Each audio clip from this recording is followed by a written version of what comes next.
श्लोक है त्वमेको अस्य सर्वस्य विधानस्य स्वयंभुवः अचिन्त्यस्य अप्रमेयस्य कार्य तत्वार्थविद प्रभो। क्या बोला? त्वमेको अस्य सर्वस्य विधानस्य स्वयंभुवः अचिन्त्यस्य अप्रमेयस्य, यहाँ पे अप्रमेयस्य है, ठीक है, कार्य तत्वार्थ विद प्रभु, अर्थात प्रभु वेदज्ञ होने से धर्म उपदेश में समर्थ विद्वान। यानी जैसे हम लोगों ने सुना होगा ना कि प्रभु शब्द का इस्तेमाल किया जाता है, प्रभु बोला जाता है, तो प्रभु का अर्थ होता है जो विद्वान जन होते हैं उनको प्रभु करके संबोधित किया जाता है। उसके बाद एक शब्द आता है अस्य सर्वस्य, तो यहाँ देखिए वो अस्य है, ठीक है, जो हा वैसा बना है वो अस्य है, अस्य सर्वस्य। तो जो अस्य सर्वस्य है इसका अर्थ क्या होता है? तो इसका अर्थ कैसे जाना हम लोगों ने? तो देखिए ब्रैकेट में लिखा है 1 5 1 144 और 2 का 24। तो इन आगे आने वाले श्लोकों से इस पद की संगति लग रही है। ध्यान दीजिए क्या बोल रहे हैं कक्षा पे।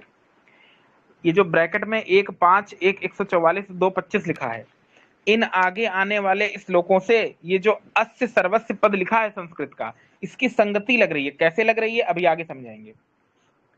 फिर आगे आया है अचिंत्य, जिसका चिंतन से पार नहीं पाया जा सकता। ये म्यूट रखिए 1 मिनट।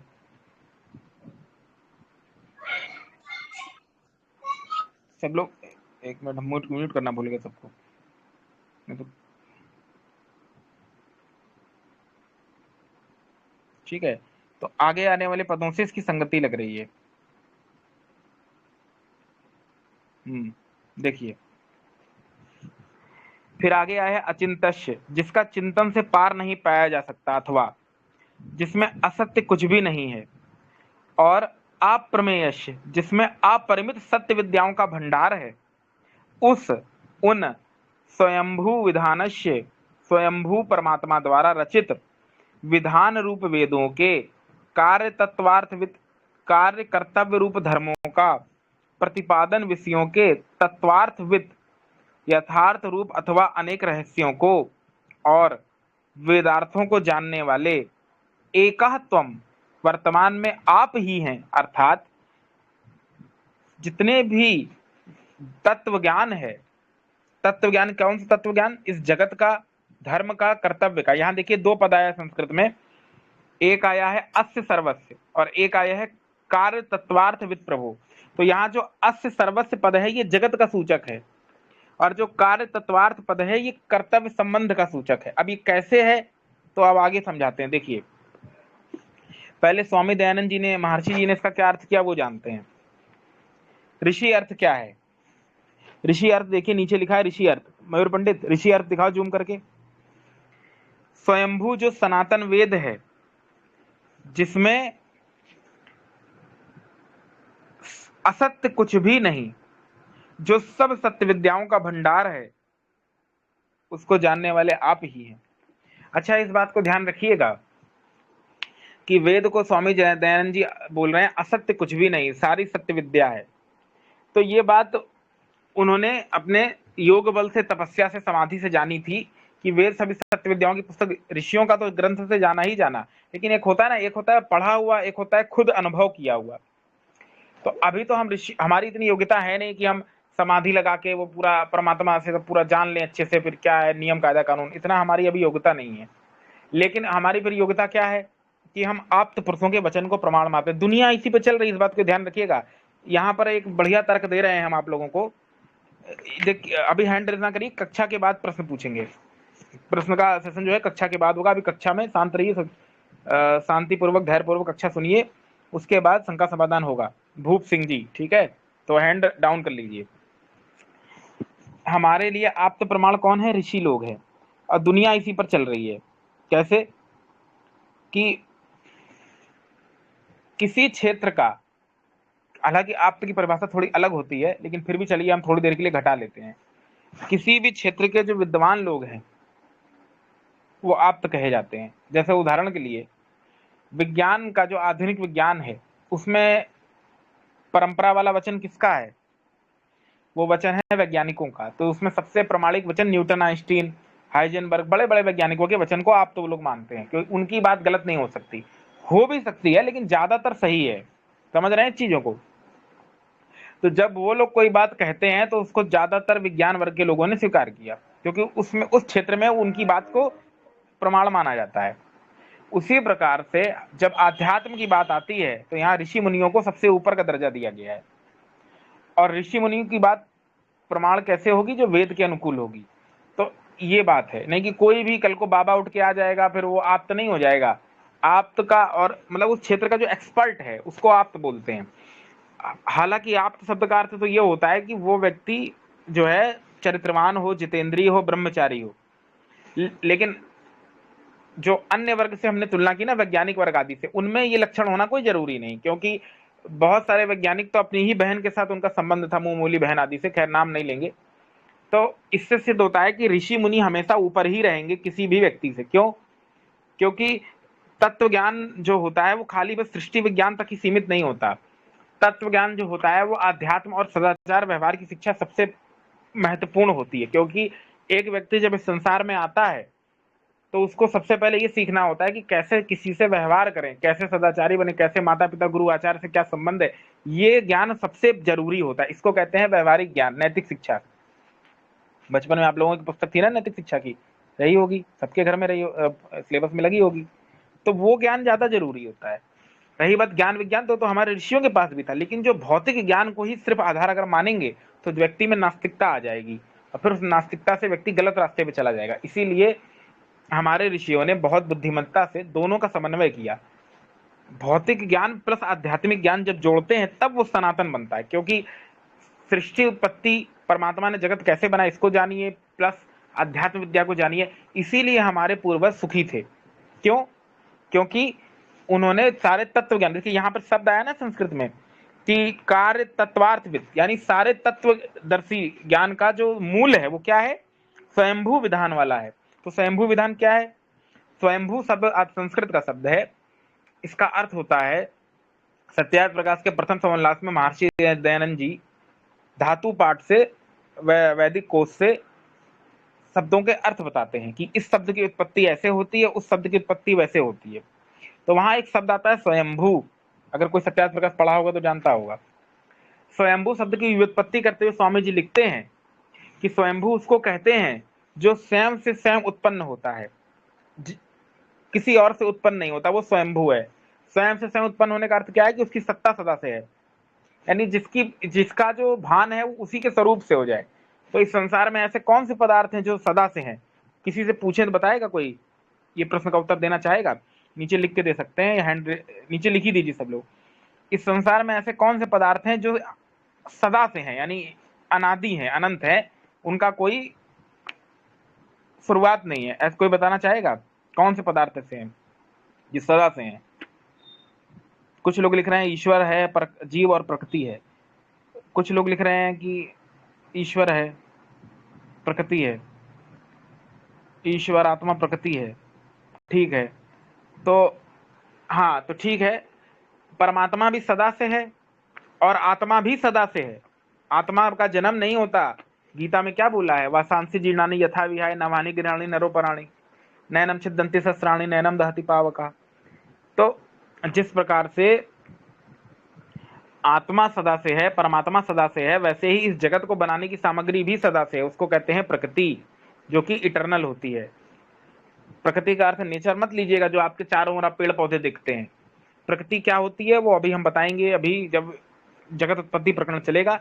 चलिए इस श्लोक को आगे पढ़ते हैं। तो समझ में आया आप लोगों को कि ऋषि लोगों की बात को परम प्रमाण माना है सनातन धर्म में, क्योंकि ऋषि लोग उस विषय के बिल्कुल विद्वान होते हैं, ज्ञाता होते हैं। और उन्हीं ऋषि के पास जब ऋषि लोग गए मनु महाराज के पास, तो उन्होंने उपदेश किया। ये कहाँ ले जा रहे हो ये स्क्रीन को? पहले अध्याय पे आओ ना। ये अरे ये हो जाता है बार बार, मैं क्या करूं? हाँ, नहीं करो, तुम ही वो करोगे और वाला कौन टच करेगा? हो जाता है नंबर। तो देखिए, तो यहाँ पे जो ऋषि दयानंद जी ने अर्थ किया है कि स्वयंभू जो सनातन वेद है, जिसमें असत्य कुछ भी नहीं, वो सब सत्य विद्याओं का विधान है। उसको जानकर ही आप जान सकते हैं सत्य को। यानी जो वेद है वो सभी सत्य विद्याओं का भंडार है। तो स्वामी दयानंद जी की दृष्टि में वेद में सारी विद्याएं हैं, चाहे वो आध्यात्मिक विद्या हो, चाहे व्यवहारिक विद्या हो, चाहे वो भौतिक विद्या हो।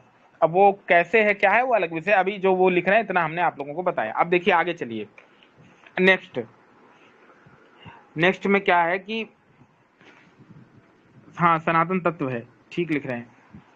तो तुम स्क्रीन शेयर नहीं करोगे मतलब, अब किसी और से करवाएं फिर?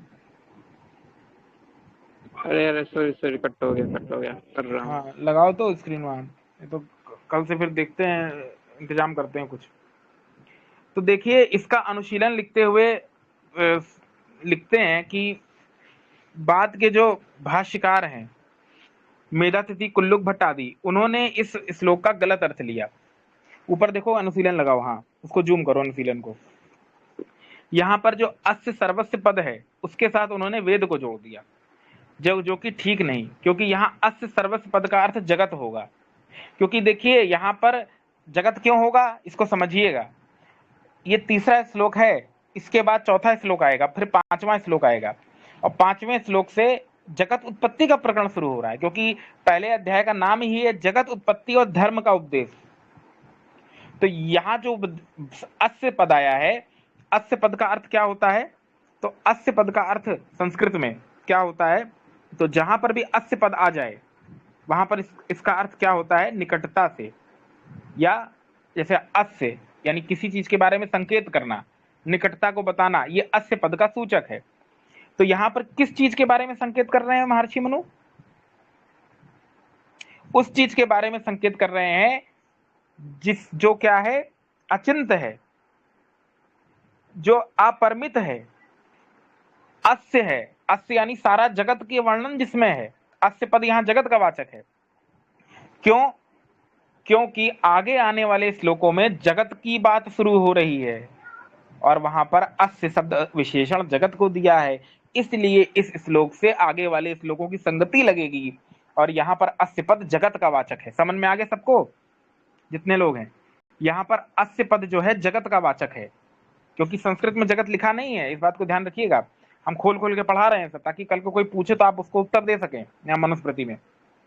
यहाँ पर अस्य पद जो है जगत का वाचक क्यों है? क्योंकि आगे आने वाले दो श्लोकों के बाद जगत उत्पत्ति का वर्णन है और उसी अस्य पद से यहाँ ऋषि व्याख्या कर रहे हैं, इसलिए वही बात उतनी बड़ी वहां लिखी है। जो बगल में आपको दिख रहा है ना अनुशीलन बड़ा बड़ा लिखा हुआ, वो सारी बात वही है जिसको हमने अभी 2 लाइन में बता दिया। ठीक है,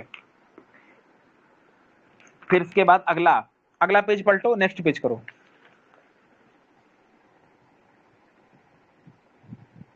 हाँ इसको जूम करो, देखिए क्या लिखा है। इन पदों के अनुसार है, इस श्लोक में कथन है कि इस जगत के विधान वेद में आप ज्ञाता हैं। मनु ने इसलिए धर्म का कथन करते हुए जगत के स्वरूप को बताना प्रारंभ किया और धर्म उत्पत्ति, धर्म की आवश्यकता आदि विषयों को बताया, और अस्य सर्वस्व पद का अर्थ उन्होंने जगत किया, क्योंकि आगे जगत का ही प्रकरण चालू होगा, इसलिए। ये तो हो गई एक बात। उसके बाद एक शब्द और आता है, अब नीचे वाले पॉइंट से आओ जो घ नंबर लिखा है। ठीक है, इस श्लोक में विधान शब्द का वेदों के लिए प्रयोग किया है, वह सप्रिय होने से सार्थक है।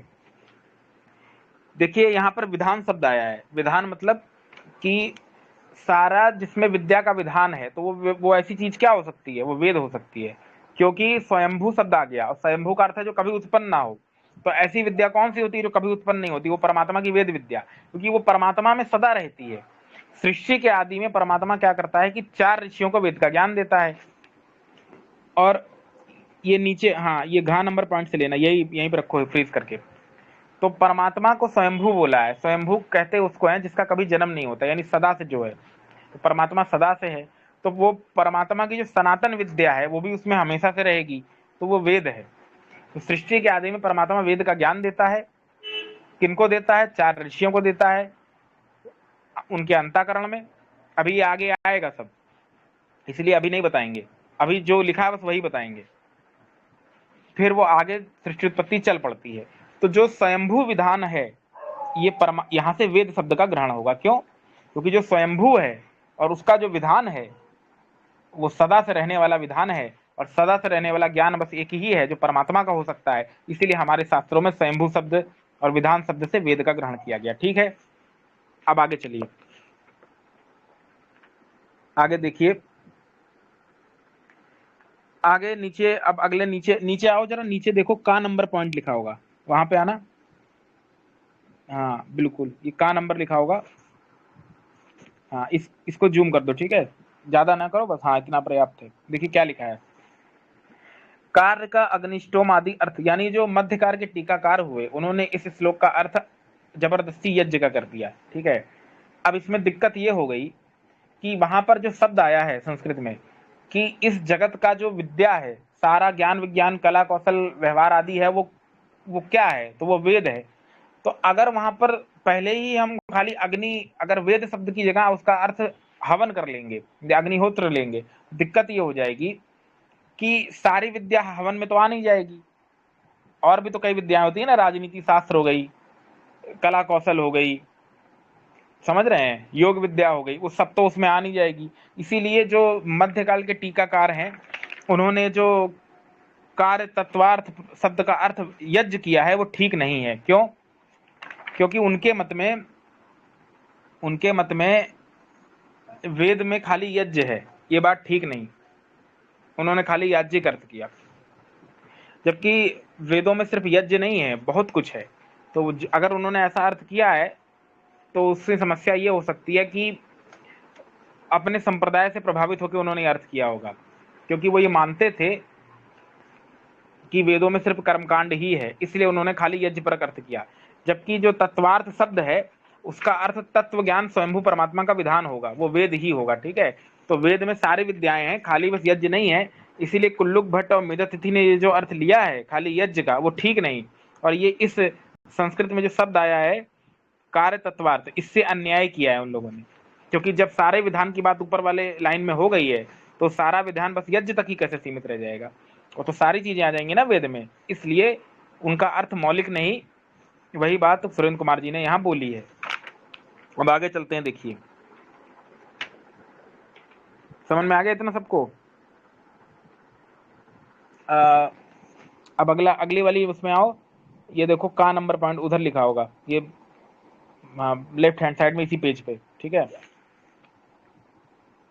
देखिए क्या लिखा है वहां पे, यहां पर एक शब्द आता है सर्वेशाम तु सा नामानी कर्माणि चा पृथक पृथक, अर्थात चारों वर्णों आश्रमों तीनों लोकों और कालों का ज्ञान वेद से माना है।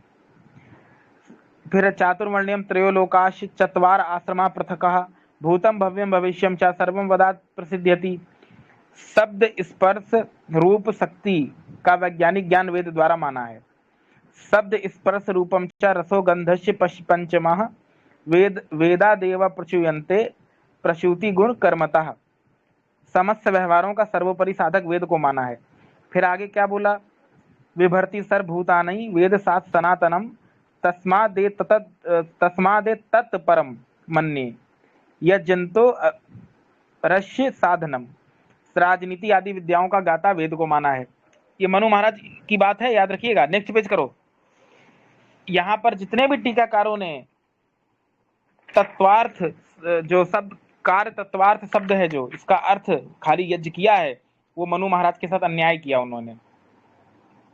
क्योंकि मनु महाराज ने इस ग्रंथ में वेदों में सारी विद्याओं का जिक्र किया, राजनीति शास्त्र का जिक्र निकाल के सब वेदों से ही तो स्मृति का उपदेश कर रहे हैं, अपने घर से थोड़ी कर रहे हैं, वेदों से ही तो निकाल के स्मृति का उपदेश कर रहे हैं मनु महाराज। तो वहां पर जो अर्थ कर रहे हैं वो खाली यज्ञ पर कैसे हो जाएगा, सारी विद्याएं लेंगे ना उसमें वो। तो ये गड़बड़ किया है जिसने भी किया है, खाली बस वेदों को खाली यज्ञ तक सीमित कर देना, ये वेद का अपमान है और ऋषियों की प्राचीन शैली का भी अपमान है। इसलिए जो वेद वहां जो शब्द आया है संस्कृत में तत्वार्थ, उसका अर्थ सारा तत्व ज्ञान होगा, यानी वेद होगा। फिर देखिए, क्योंकि मनु महाराज क्या कहते हैं, तो देखिए ऊपर क्या लिखा है, त्रैविद्येभ्य अस्त्रैविद्याम दंड नीति च शाश्वतम आन्वीक्षिकी च आत्मविद्या च, यानी सारी प्रकार की विद्याएं मानी। फिर कहा सेनापत्यम च राज्यम च दंड नीति, ठीक है, सर्वलोक अधिपत्यम च वेद शास्त्र विदर्हति, सब कुछ माना है। यानी जितनी भी विद्याएं हैं, चाहे वो दंड शास्त्र दंड नीति हो, ठीक है, चाहे वो सेनापति आदि कैसे रचे, कैसे व्यू रचना करें, सारा विद्या सब दंड सब वेद में आ जाता है, ठीक है। ऐसा मनु महाराज की मान्यता है। अतः जो यहाँ पर अचिंतस्य अप्रमेयस्य शब्द आया है वो वेद के लिए ही आया है, इस हेतु से सिद्ध हो गया, जो हमने आप लोगों को बताना चाहा। तो ये जो लोगों को शोध करना है उनके लिए ये बात है, बाकी जिनको शोध से कोई रुचि नहीं है उनके लिए जो हमने पहले अर्थ बता दिया उतना ही पर्याप्त है। मनुस्मृति उपनिषदों की भांति केवल आध्यात्म का ग्रंथ नहीं है, वहां पर यज्ञ की भी बात है, ब्रह्म की भी बात है, पारिवारिक सामाजिक पहलुओं की भी बात है। यही कारण है कि मनुस्मृति में हर चीज का वर्णन है। अतः जो श्लोक में जो पद आया है अचिंतस्य और अप्रमेयस्य, इसका अर्थ वेद ही होगा, और जो उनके कर्तव्य अकर्तव्य जो पद हैं इसका अर्थ वेद ही होगा, जो स्वयंभू सनातन परमात्मा से है। अतः क्योंकि मनु महाराज ने आगे बोल ही दिया, वेदो अखिलो धर्म मूलम, यानी वेद अखिल धर्म का मूल है।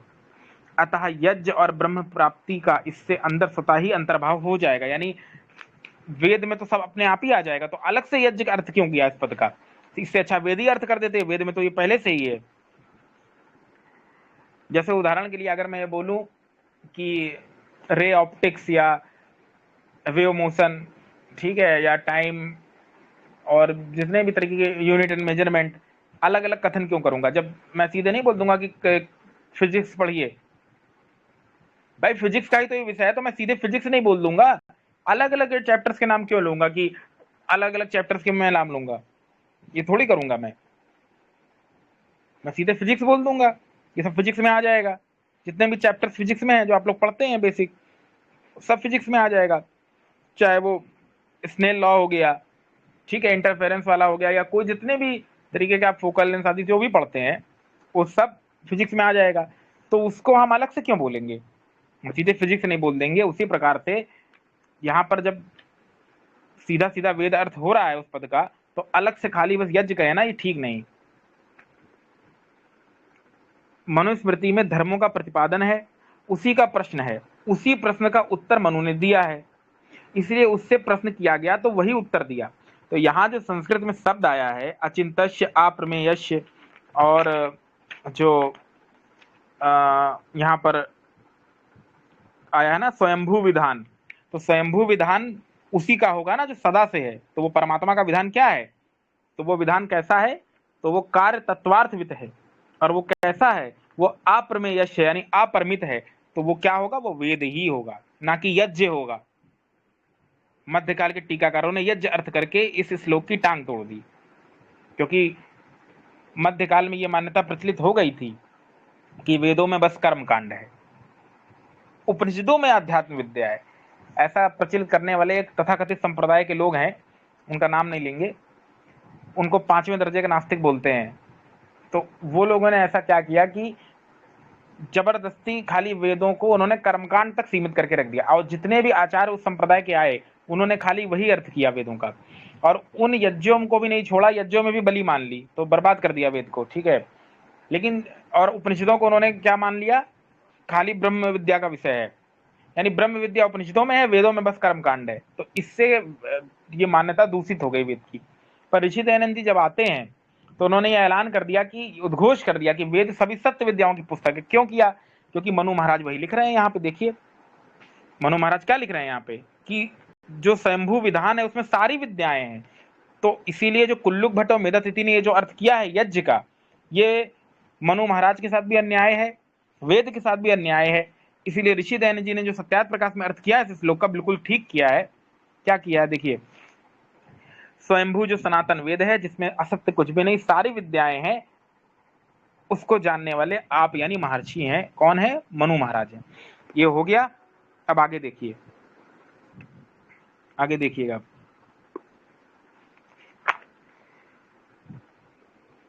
इसी प्रकार 12वें अध्याय में इस श्लोकों में जहां जहां पर ये पद आए हैं, कौन कौन से पद आए हैं?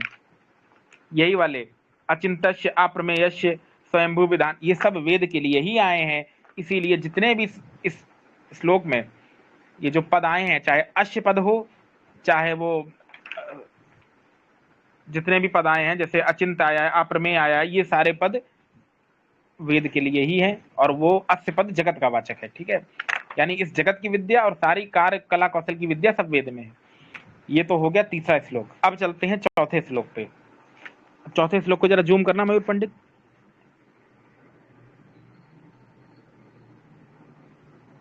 चलिए देखिए क्या लिखा है। सा तही पृष्ठ तथा, क्या बोला, तई यानी उन महात्मा ने, महर्षि लोगों द्वारा, यानी महर्षि लोगों द्वारा, ठीक है। यहाँ पर जो महात्मा भी शब्द आया है ये महर्षि लोग यानी बहुवचन में है। तो उन महर्षि लोगों द्वारा सम्यक, भली भांति, अर्थात श्रद्धा सत्कार पूर्वक तथा उपर्युक्त प्रकार से पृष्ठः पूछे जाने पर, क्या बोला, अमितौजाह यानी वह अत्यधिक ज्ञान संपन्न महर्षि मनु, तान सर्वान महर्षीन, उन महर्षियों का, अर्च, अर्च क्या होता है, जैसे नहीं कहते पूजा अर्चना शब्द आता है, तो अर्च यहीं से आया है। अर्चना शब्द जो है वो हिंदी का है, वो टूट गया है, संस्कृत में जो अर्च शब्द है वही अर्चना है। यथाविध सत्कार करके, श्रुतयाम इति, सुनिए, ऐसा, प्रत्युवाच, उवाच यानी वाच कहते हैं बोलने को, यानी कुल मिला के क्या है श्लोक में कि उन महर्षि लोगों द्वारा भली भांति, आदर पूर्वक, सत्कार पूर्वक, उपर्युक्त प्रकार से पूछे जाने पर वह अत्यधिक ज्ञान संपन्न महर्षि मनु उन सब महर्षियों का सत्कार करके और बोले कि अब सुनिए, यानी सारे ऋषि गए महर्षि मनु के पास कि हे भगवान, हे प्रभु, हमें धर्म अधर्म का उपदेश करिए, वर्णाश्रम का उपदेश करिए, जगत कैसे बना इसका उपदेश करिए। तो महर्षि मनु कहते हैं ठीक है। तो उन्होंने मनुस्मृति चालू कर दी। सबसे पहले सृष्टि का उपदेश किया, क्योंकि जब सृष्टि बनेगी तभी तो धर्म अधर्म और वर्ण आदि आएगा, जब सृष्टि बनेगी नहीं तो ये आएगा कहाँ से। तो उन्होंने इसका उपदेश किया। तो वहां से पहला उपदेश क्या किया, क्या किया, सृष्टि उत्पत्ति का किया, जगत उत्पत्ति का किया। और वो जगत उत्पत्ति का क्या किया, तो वो 5वें श्लोक से किया, यानी अगला जो 5वां श्लोक है ना, यहाँ से जगत उत्पत्ति की बात है कि ये जगत कैसे था पहले, ये कैसे जगत बनना शुरू हुआ, यानी वैदिक धर्म के अनुसार ये सृष्टि कैसे बनी। अभी तक आप लोगों ने सुना होगा ना, बिग बैंग हुआ, ये हुआ, वो हुआ, वो आधुनिक विज्ञान की मान्यता है। पर अब आपको जानने का ये सौभाग्य प्राप्त होगा कि हमारे सनातन वैदिक धर्म के अनुसार ये सृष्टि कैसे बनी। तो जगत उत्पत्ति विषय कल से शुरू होगा। आज आप लोगों ने इतना जाना कि संस्कृत में 2-3, आज थोड़ा हमने व्याकरण का कुछ थोड़ा कठिन हुआ है, हो सकता है ऐसा आप लोगों को समझ में आ गया होगा। पूरे प्रयास किया हमने समझाने का कि वहाँ पर किस पद का अर्थ प्रकृति है और किस पद का अर्थ जो है वहाँ पे जो वेद है, क्योंकि ये जो कक्षा है ये उन्हीं को समझ में आएगी थोड़ा शोध करना चाहते हैं। अतः जो लोग नहीं आ रहे हैं उनका नुकसान होगा। क्यों? क्योंकि यहाँ पर हमने संस्कृत में समझाया कि वहां पर ना कहीं पर जगत शब्द लिखा है ना वेद आया। कोई भी आपको बोल सकता है कि ये वेद कहाँ से, जबरदस्ती अर्थ ले लिया क्या ये इन्होंने। तो उसका बहुत अच्छे से समझाया आज हमने कि कैसे उन्होंने अचिंत और अप्रमेय शब्द से वेद का अर्थ ग्रहण किया, स्वयंभू विधान से वेद का अर्थ कैसे ग्रहण हो रहा है इन चीजों को मिला के, और जो अस्य पद है उसका अर्थ जगत कैसे होगा। इतनी चीजें बताई। आज के लिए इतना ही।